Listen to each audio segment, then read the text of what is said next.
Well, a good morning, good evening, and good afternoon to you, ladies and gentlemen, and welcome to the second day of Thai Global Summit 2020. While keeping in mind with the trend of Thai Global Summit, coming up next, another thrilling discussion, which is hard things about hard things. That's right. Let me go and now invite the moderator for the same, Vani Kola. Warm welcome to you, ma'am, and over to you, ma'am. Thank you, Davani. Glad to be in this session. Let's start off with introducing my co-panelists, Kabir Biswas and Kartik Reddy. And most of you would know them. They are friends in the industry, but also more importantly, I think I can take the liberty to say that I'm truly proud of both of them because they have been phenomenal entrepreneurs. Of course, Karthik is a venture capitalist, but in his own right, I've always thought of him as an entrepreneur in the way he has contributed and built Bloom, but also for the key role he has played in the growth of many, many successful companies and founders. And, I'm very proud of what Karthik has done for our ecosystem and for our industry. And, with Kabir, what can you say? Every one of us has been glad to use his service. I think he brings this, energy bubble every time you are with him. And I think every time I talk to Kabir, I take away a big shot of positive energy and inspiration from his commitment and drive to truly create something of scale and impact. And today, our session focuses on really what happens behind the scenes. A successful startup inspires many, and people look up to it with awe and perhaps a tinge of envy. But and then we think of founders as rock stars, and of course they are. I do think of Kabir as a rock star in what he has done. But while success gets a lot of attention, I know that there is many situations and points of doubt and despair, and many difficult conundrums that are the lot of founders in how they need to make choices. So today we hope we can go into the choices and learning so that you can take away this into your own journey. So Kabir, starting with you first, like I said already, almost everyone in the audience, I'm sure, has used Dunzo. And it's not every day that a word becomes a lexicon to just Dunzo something, right? And it's kind of like to Google something, and it becomes a word in its own category. And I'm looking for when Dunzo gets added into Oxford Dictionary, and I think it'll be soon. But you have really had this awesome and rare achievement in a key sector that nobody was really thinking about from a opportunity. So when you look back from where you started and where you are today, and I do know that you have a massive journey also ahead of you in doing more great things, but just to kind of take this moment to pause, how does, is this been a easy sprint or a really hard climb to the summit? What are your thoughts on building a company that becomes a byword for every consumer? Thank you so much for all the kind words. And I'm just sort of a chuffed. But no, I think a lot of what you call everybody that reads about companies, etc., is all the moments of highs. And I think we talk about this internally quite a bit. Really, nothing that's worth doing is easy. It's going to come at the cost of a lot of effort. It's going to come at the cost of a lot of time, pain, all of that. And I think that usually never gets written about or spoken about. And especially in, I think, day-to-day media and just general what you call coverage that publications do have. But no, I think every what you call great story that you're reading out there has a lot of pain that's gone through it.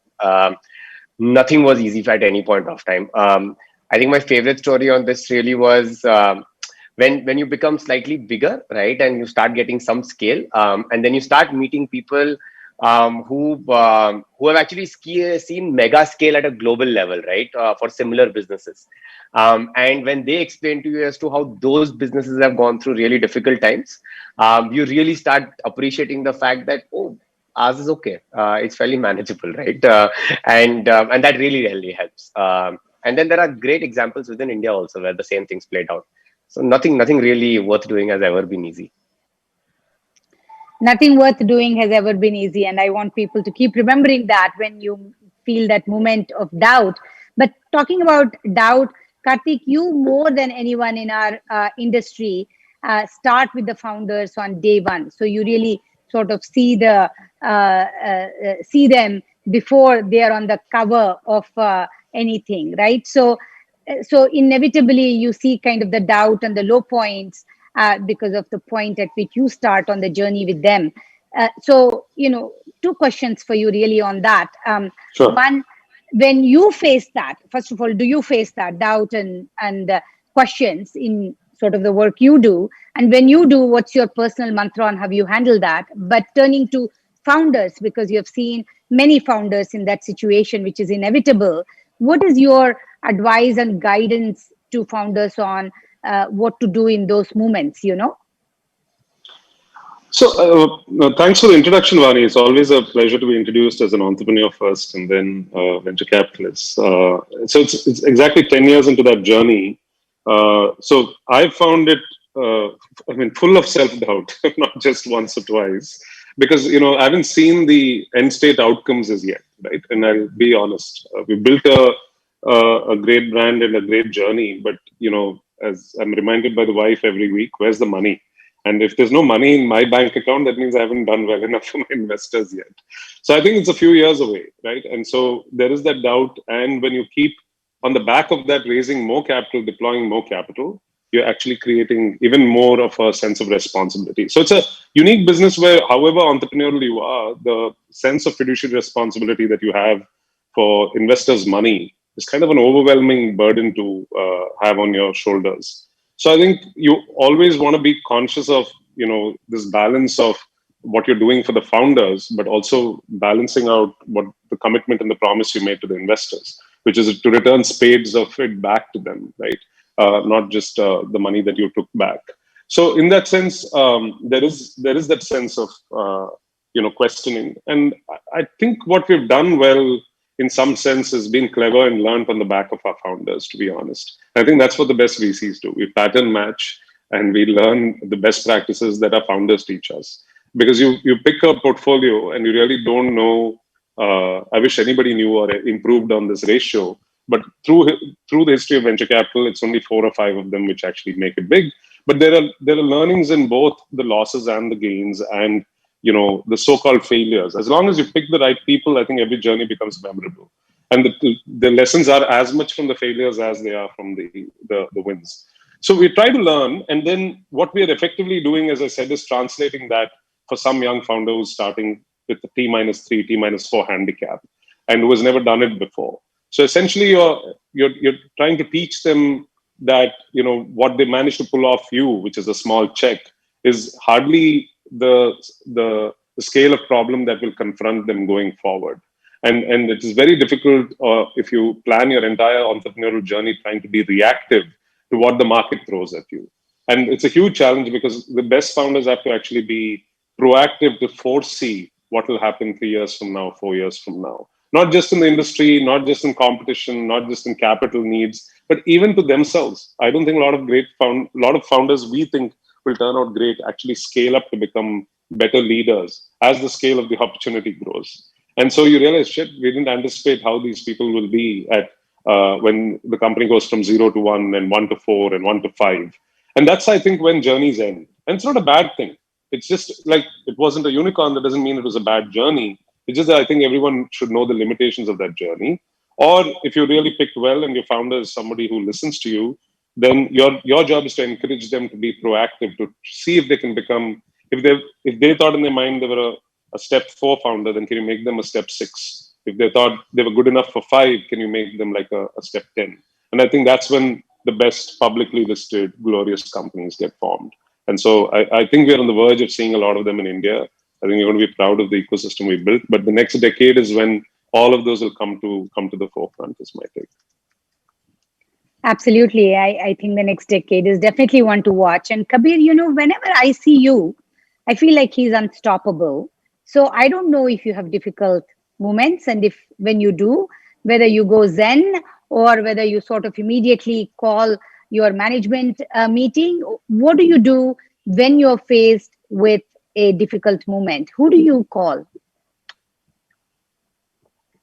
I think the self-doubt part that Karthik says is actually more on a daily basis, not even like once in a while. And I think about 2 years back, I really started working out to be able to handle it.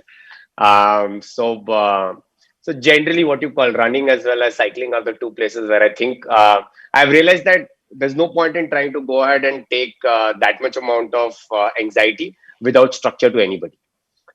It doesn't help the people that you're talking to one on one. They could be investors or to n equal to what you call many or one on one in your teams, and that part is for you to be able to comprehend, to be able to make sure that you're able to structure that conversation.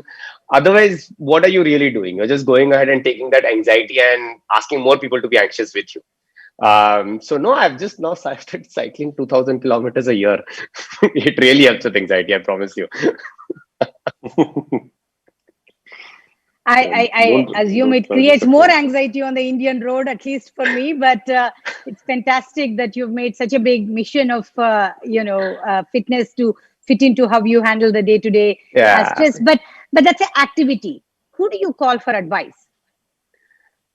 So I think we have a very interesting board, and that's been very one helpful in being able to give advice or point us in directions where we could get it.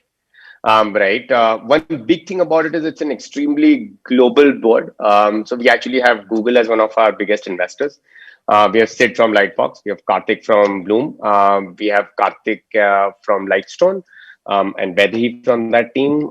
We also have somebody from South Korea. We have somebody from Los Angeles, and we are looking at businesses across the globe doing interesting things in our space.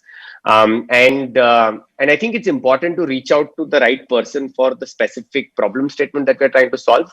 So we're trying to now find efficiency on our merchant network in terms of saying, okay, how can we go ahead and assist them in building out what you call more efficiencies into the real estate space. And actually, one of our investors who's based out of Los Angeles, they have a portfolio company in the US doing something similar. They also have somebody that they're looking at who's able to build out automated warehouses within a 2000 square feet space, entirely automated, not a human being. It's a cube that they give you.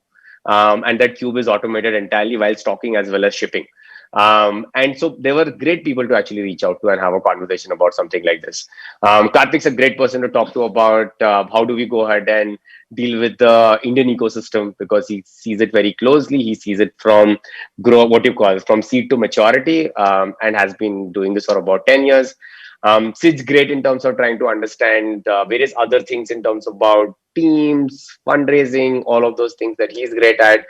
The Google team's fantastic for us to be able to bounce product with. And so I think it's important to go ahead and what you call channelize what people will be great at being able to help you. So one of the things that Bloom, what you call, advised us or really helped us was we were a very supply driven business and had to become a consumer marketing business. And they were able to what you call go ahead and help us with being able to speak to somebody really high up at Unilever, to being able to really make that transition happen. And we were able to get them on board as advisors. And so I think it's very important to distill the problem, which is why I never take the anxiety to them. I think take the anxiety to distill it to a problem, and then hopefully look around the spectrum and say, okay, who can help with this problem? And yeah, I think that's always been very helpful. Like on product, I think the Google team's been incredible. Like every conversation on being able to build a better product, a better ecosystem, and something that value adds to everybody, that's users, partners, and merchants. They think so deeply about their impact in society, that it's been something that we have been able to really learn from them. So no, I think it's important to take the right problem to folks, I think. Now, one thing I want to take away from what you're saying, while it seems so intuitive and natural to ask for help, of course, from the right people, I think maybe the first step of the problem is a lot of times we feel unable to ask for help, and the willingness to ask for help is probably the first step to overcome. And you make it seem so logical and natural to do that, and so hopefully that's something the audience reflects on. But talking about boards that Kabir brought up, Karthik, Yeah, there is of course an underlying perception that what can I tell my board, what can I not tell my board, and sometimes I need to manage my board. And also there is a fear sometimes that I see in blogs and whatnot, that can I trust my board. So there's all of these perception that for that it is likely to be adversarial, yeah. but it's not, as you and I know. So the question I have for you is, when should founders uh, speed dial board, and your advice on how they should think about the board, even if the board agrees or disagrees with what you have to say. Because what Kabir has done is built a deep relationship with each board member, and he knows what they can do, each of them can do for him. So he goes to each one for what he needs and probably gets the best then multiplied. So your suggestion on how founders should or should not speed dial the board, when, what? Sure. No, so I think so. Kabir's a great example of leveraging the board to the hilt.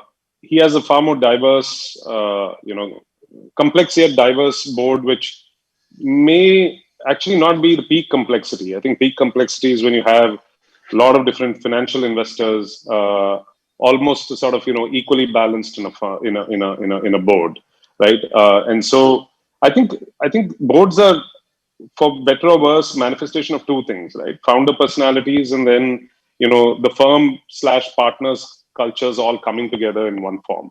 And those combinations keep being different in every board. So and you can't determine how exactly your investor is going to behave with other investors, as much as we all know each other somewhat. And so I think the smart founders I've seen do two, three things. One is like what Kabir said and what you said as well, Vani. They actually build one-on-one relationships of trust with everybody they want to bring onto the board, right? And so it starts when that first due diligence starts before a term sheet. But how do you manifest that into a longer term relationship? Because your fate of the company you're building somewhat depends on that relationship. So it's simply not about having a board member who's going to advise for. You want them to be vested with you on every decisions that you're making, and you will not get agreement on everything, right? And so I think I've seen the best founders are able to suss this out even before a board meeting. Right? You can't handle complexity in a group. That's what I've realized. And I think a lot more board meetings are going to get relegated to Zoom, so it becomes even more challenging, right, in the future. You can't have people like agree to something critical on a video call, multi-party, where half of them are videos are off. So I'm saying, imagine a future where you have to do that. Then there is a lot of board management on a one-on-one basis. And the second part I've seen where you get comfort to that board around transparency is not simply about talking different languages and different modalities to make everyone happy. Of course, the smart founders know how to manage every person's personality, but it does not mean you give them different pieces of information. You're systematic in at least all core elements going to every person. And there are tricks to keep that, I think, the transparency up to the next level. So, for example, I've seen some of them actually make their entire top management team accountable to the board. So there's a double win there, right? You get a sense that it's not just Kabir coming and giving me some, glossing over some presentation. He has a team of 6 people beneath him who are actually capable of making individual presentations to the board. And then it keeps the team on tenterhooks because they're answerable now, not just to Kabir, but they're actually presenting to the board. So it's not like these are guarantees of success, but I think it keeps everybody honest, transparent, and accountable for what they're doing. And then the last point on that I would say is, the smart founders actually try to balance out this financial heft on the board table by bringing in some trusted sort of operator, entrepreneur who can command respect of the whole board, right? Not just simply be on the founder's side for the sake of.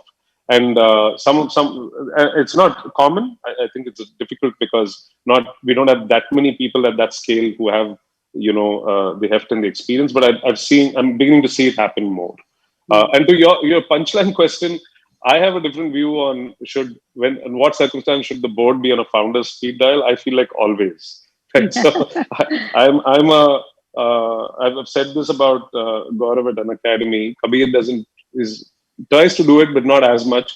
He's board management by WhatsApp is a peak skill for that fellow, right? And so if what happens then is you just build a comfort zone to actually be able to disseminate a lot more information than even what is required by a board meeting. So eventually, when you want to ask the tough question, the conversation baseline has become much easier to have that question, right? So you get real time progress of a company as opposed to month, quarter to quarter, and then the different communication channels I think have to be used as a different superpowers, and I think WhatsApp has actually opened up a very different channel than say 5 years ago, and that's an interesting one I've seen people use. This is great. And I think for all those founders who worry about boards, I hope there were copious notes on what to do, when, and how. But Kabir, let's talk about one thing, funding. That's on the mind of every founder, obviously. And it is one of the hard things about starting up, finding investors, finding right investors within that. And you have done a great job of that. So what's your advice to aspiring founders on this hard thing? Because, many founders feel like if only I got funded, my vision, my dream would have become a reality. Your thoughts? So I don't think even Karthik will agree that we have done a great job on it. Right. In fact, if any advice Karthik has for me, it's about fundraise. So no, I'll be honest, like two things on the top itself. I'm not very good at giving advice. I can tell you what I think we did, and if that works for folks. I've realized I don't think one can start or not start something because they will be able to raise money for it or not. You start something because you want to get something out of a system, right? And you believe that they should exist. And most likely that's the reason why somebody's starting something. And I truly believe that that should be the only real reason to actually build something. Otherwise, there's no real reason to do it. If that's true, then I think the starting of every business is about keeping their users really, really happy. And all kinds of users, right? In any spaces, it's about being able to create a product and an experience without having to really raise that much capital to be able to build it out. To be able to just say, okay, let me just at least see if there are users who care about what this idea is. Because if users don't care, why should anybody else? Because we will always care about our ideas, right? And so I think that one I actually don't buy. That only if we could get the money, then we would start. Uh, Nothing stops somebody from trying something out. Like companies today give you 3-6 months sabbaticals to be able to try stuff out, right? And just try, like get some real customers. And if that happens, and if they love what is happening, I think the initial part of being able to raise capital is not really as hard as it is if you can actually have users who love what is happening. Right. The later parts of it, yes, I don't think is ever easy. And I don't think we have a magic wand for it also, because that's when the business models, that's when the economic, what you call understanding of it, that's when your space in the competitive market, all of those actually become question marks. But to be able to start should not be a function of having to raise money. That should be a function of conviction and to be able to see if users are really, really thrilled about what's happening. And then hopefully, and that's where I think initially, what you call, even Karthik's what you call, starting of Bloom, etc., was to be able to actually support these kind of ideas. They started off as a smaller seed fund, and I know when I met Karthik and Sanjay at a Lavelle Road coffee shop, the only reason we met was because he had heard from users that users were thrilled about using this product, and it was absolutely nobody that we had on the team. I was the only person who doing this full time. Everybody else was college students who were actually contributing time to do orders. But we had gone from like 3 users to close to like 5,000, 6,000 users on WhatsApp. And that was it. But I think that shouldn't be the reason to start something. And then fundraising is never easy, but I think that's just something that you have to take with it. It's the most important thing that a founder should do. So, Karthik, if I can, Kabir, if I can take the liberty and step off my moderator role, but share a story for the audience. Many times an entrepreneur and the investor meets, and for whatever reason, it may not consummate into a investor-investee relationship by founder choice or the investor choice. But I remember, Kabir, when we started talking to you at Kalari, your fundraising was on a different pace and process, and we could not be part of that fundraise, because you got the funding closed faster than we could respond. But the way we closed that conversation out, I remember we met at the Fab Cafe on MG Road. And the reason I want to even bring that up is obviously we are mutual well-wishers, whether we are able to be on the cap table or not, and we want you to succeed, and we know you share the same goodwill for us. And so I think one thing for founders is to always kind of close relationships the right way. Of course, that goes for investors also. I mean, I see enough heartache that investors don't respond and don't tell us when they are not willing to invest and all that. So of course that goes both ways. But just investing those few minutes to be candid and transparent, I think is very important. And I was very impressed with you taking out the time, talking me through, and thank you for that. But I think there is a great example and lesson for most founders on thinking through what to do when when this relationship is transactionally not valuable to you in this moment. So I just think of it very simply, right? You're definitely going to hear more no's in the process of fundraising than yeses. Because if your ratio is opposite, then I gotta meet you, right? But if that's the ratio, that doesn't mean that these people are not somebody who can't refer you, can't go ahead and what you call become consumers of your product, can't go ahead and become vociferous, what you call people who can help you with talent at some point of time, could also connect you to other investors. It's okay. A no is a no. We're all adults, right? And I think it's important to go ahead and leave that conversation in that fashion. yeah. Karthik, I have one last question for you, and I know we have a lot of Yeah, questions from the audience, and I do want to yeah, address that. But before that, I want to ask you one thing. Now, yeah. companies are really on a sort of rapid pace of mega success or crash and burn. We have talked about the hard thing of building companies, but when things happen early on, there is significant success that comes a founder's way. Could that impede them? And what's your sort of advice?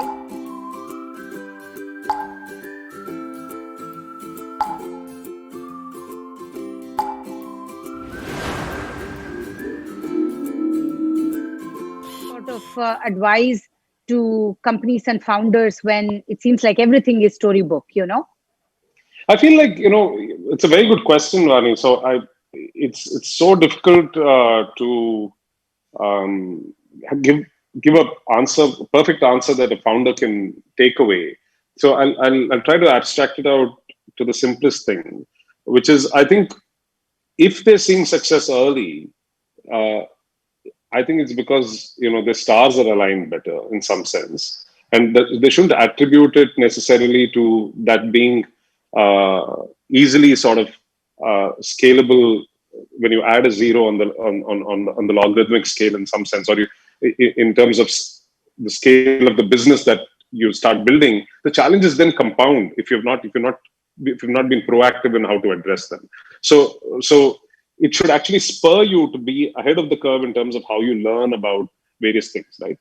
Building a team, becoming even more, making the business even less reliant on you, uh, ability to sort of, all the things we spoke about, good board practices.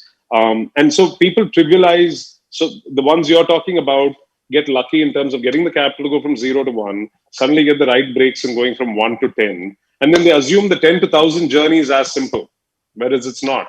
So on a time scale, it's interestingly about the same distance. But when it actually goes from 10 to 100 and then from 100 to 1,000, which is just simply a multiplier of 10, the internal challenges of actually being able to cope with scale are very, very different in my opinion. And I've seen that happen to some of our companies. I can't name them, obviously, the ones I'm not that happy about, where they actually confess today that those first 2, 3 rounds came easy relative to where they were at that point of time. Because we've seen also deserving companies not getting that ease at all and struggling for 5 years without capital and bootstrapping. They've learned so much more. So I'm actually betting on some of them who have struggled to come here, but have learned all the hard lessons, now poised to take off like this, right? And what people want to be formulaic about this. I don't think there are formulas. Of course, all of us as VCs are greedy to see the unicorn get built faster, but it's not necessarily always the best thing. You could have a very, very well-run, efficient, frugal company build you twice the value at half the valuation. And something which is absorbing a lot of capital, never fulfill that promise, take a lot of capital, grow in so-called valuation vanity metrics, and then eventually get sold for something which makes you half the money. So I don't think these are formulas as much as the founders, sort of courage to become better leaders ahead of time and be prepared for the challenges. Easier said than done, but yes, I think it's the best ones grow that way. I'm going to add just a little bit to Karthik's point. Sorry. Please. I think everybody is seeing this externally and seeing that it seems like it's going in a straight line. I actually don't think anything is going in a straight line. And most likely, if you actually make it to the what you call end of a really long time period on companies, right? Is just that people are only reading about the peaks, and people aren't reading about the troughs at all in that. And it's just like as a standard practice, nothing's going up in a straight line. Which I think just people I think it should just be acceptable to believe that that's true. When we are on a interesting topic with our favorite people, we could go on, and I know we have only limited time left now. So I'd like to ask some audience questions, one at least for each of you. We have a number of questions and we can't get to all of them, so I'll at least ask one for each of you. Karthik, one for you. When a founder is probably right but is misunderstood by you, what's your learning? I don't know if the question is a little tricky, but yeah. No, I think as long as a founder and investor have built enough respect for each other, we know that's probably going to be the case more than one imagines. You'll be surprised. I think the number's closer to 50% on both sides, right? Founders take a lot of time to absorb the advice because they're on the ground and you're giving advice from 10,000 feet. And, it's like traveling with them in a plane and giving them advice, whereas they land and get back to work, right? And so it doesn't matter much because he knows the reality. And so it could go both ways. I think even when you give that advice, sometimes founders have to put a more formal construct, take an entire team with them, actually assess it, literally A/B test whatever advice you're giving before accepting it. If somebody blindly is thinking you're like a soothsayer in how their business is going to play, they're probably not a great founder, right? So similarly, when they actually execute, you might have a point of view, and my gut, I think, approximately suggests that they tend to be right 50% or higher. It can't be the other way around. They'll never be right all the time, but they will be right more often than not. So I think you learn, I think when you have a very strong view, then you just have to watch that decision that the founder has made a little more closely. If you're smart, that's what you would do. Like you just watch it like a hawk so that you can correct them earlier than later. And I know despite best efforts, sometimes that doesn't play out to plan. But that's when, so I have this punchline, I don't know if you've heard it. I think the VC's job in life is to increase probabilities of success or decrease probabilities of failure. There's nothing else we do, right? And every action that you take has got to be in one of those two directions. Everything else is in the hands of the team and the founder. No, it's right on and great line. Kabir, a question for you. There are lots of questions, but I'm going to ask you one. How did you get the idea to start Dunzo, especially when there were many other service providers in the market? I'll just come to that. Just to be able to add to Karthik's thing about Sure. increasing probability for your founders and reducing it. I'd never do your job, man, Karthik. It just seems very, it just seems really thankless. Remember, we talked about it, and I said there will be a day where you might consider doing it. Remember, I told you that. So, I'm like, I want to do something. So the tough one, right? No, that was pretty straightforward. I used to live in Gurgaon, and a lot of my life's time on Saturday, Sundays used to just get spent trying to do my own things. And it just seemed like a waste of time to actually go out and go around the city trying to figure those out. I took like a long break, not doing anything in between the first startup and this one. And in that, I just basically went around asking people, saying, "Hey, imagine if there's a service that would just get stuff done for you, and I'll do it for you." And just started running those orders for people down, and that was it. And so that I think was about 4.5 years back. And then it exploded on WhatsApp, and then we built out like a product and all of that. But fundamentally, the idea has always been to go ahead and just make sure that users who really care about making their lives convenient should have the power and the superpower to be able to do that in 2020. There's no reason why you should not have the superpower of being able to make absolutely everything in your life convenient. no, it's, I think great companies are built on simple insights and solving what supposedly looks like simple problems, right? But almost any company we think of today got that insight and start for a founder and become massive enterprises. So, wishing that for you and watching out for that also, Kabir. Thank And you. then Karthik, just phenomenal, the insights and the candidness that you were willing to bring into this conversation.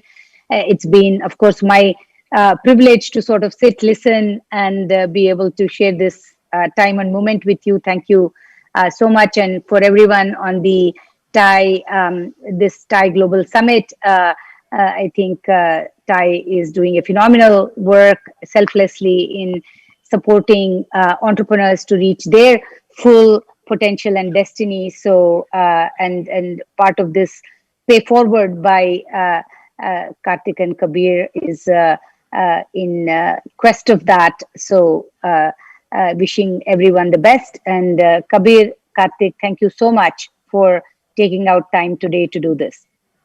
Thank you so much for having us, Vani. Yeah, thanks for having us. It was great fun.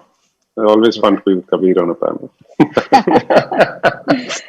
Thank you so very much. Well, what a wonderful discussion this has been. So many takeaways, and we learned so much how to actually believe in your business and how to deal with your doubts, and of course, keep learning. Thank you so much once again. Thank you to our panelists and to our moderator.